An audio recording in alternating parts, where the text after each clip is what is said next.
again in this morning. I would like to give you one more rule for the HSC question number 3. এই সময় আমি আরেকটি সূত্র দিতে চাই। আমরা HSC যে 3 নম্বর যে প্রশ্ন আছে, HSC 3 নম্বর যে প্রশ্ন রয়েছে, আমরা জানি ওই প্রশ্নটা বলছে যে words phrases of special uses, এবং আমরা সচরাচর বলে থাকি স্পেশাল ইউসেস। এই 3 নম্বর প্রশ্ন কিভাবে আমরা সহজ করে উত্তর করতে পারি, যেখানে আমরা জানি যে 10টা সেন্টেন্স দেওয়া থাকবে এবং উপরে ঘর দেওয়া থাকবে এবং ওইখান থেকে ওয়ার্ড গুলো আমরা নিচে বসিয়ে দেব। সেই জিনিসটাকে আমরা কিভাবে সহজ করে উত্তর করতে পারি। তো এখানে কি আমরা দেখব যে হ্যাভ টু আমরা কোথায় ব্যবহার করতে পারি। এই হ্যাভ টু যদি সেই ঘরের মধ্যে যে ক্লু দেওয়া থাকবে, এই ক্লুর মধ্যে যদি হ্যাভ টু দেওয়া থাকে, সেই হ্যাভ টুটি কোথায় ব্যবহার করতে পারবো।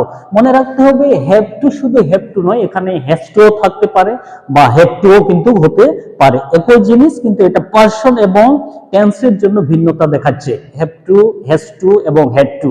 এই হ্যাভ টুর মানে হলো বাধ্যবাধকতা আছে। যদি বাধ্যবাধকতা কিছু দেখায়, সেখানে আমরা কি ব্যবহার করতে পারবো, হ্যাভ টু কিন্তু ব্যবহার করতে পারবো। যে কাজটি করতে আমরা বাধ্য, যেমন কিছু এটা ঘটে যাচ্ছে, আমরা ওই কাজটি যদি না করি তাহলে কিন্তু সমস্যা দেখা দেবে। এরকম কিছু কাজ আছে যে কাজটি করতে আমরা বাধ্য, এরকম যদি দেখায় সেখানে আমরা হ্যাভ টু বা হ্যাজ টু বা হ্যাড টু আমরা ব্যবহার করব। তো এখানে দেখা যাচ্ছে, আমি একটু উদাহরণ লিখে রাখছি। এখানে দেখুন, এখানে বলছে deforestation is a matter of great concern. তো এখানে বলছে বৃক্ষ নিধন হলো আমাদের কাছে বড় একটা বিবেচনার বিষয়। বৃক্ষ নিধন, যেহেতু জঙ্গল পরিষ্কার হয়ে যাচ্ছে, জঙ্গল পরিষ্কার হয়ে গেলে আমাদের কি হবে, অনেক প্রবলেম হবে। সেই প্রবলেম থেকে আমাদের কি করতে হবে, বের হয়ে আসতে হবে, সমাধানে আসতে হবে। সেই জন্য এই গাছ কাটাকে কি করতে হবে, বন্ধ করতে হবে। সেই জন্য আমরা বাধ্য গাছ কাটাকে বন্ধ করতে। তো এখানে তাহলে দেখুন যে এখানে তাহলে এটা করতে কিন্তু আমরা বাধ্য, যে গাছ কাটাকে আমাদেরকে বন্ধ করতে হবে, না হলে বৃক্ষ কি হয়ে যাচ্ছে, নিধন হয়ে যাচ্ছে, শেষ হয়ে যাচ্ছে। এই জন্য একটা বড় একটা পদক্ষেপ নেওয়ার একটা বিষয়। তো এখানে ওই জন্য এখানে দেওয়া হয়েছে যে তাহলে কি হবে, we have to immediate steps against cutting trees. তাহলে কি করতে হবে, উই হ্যাভ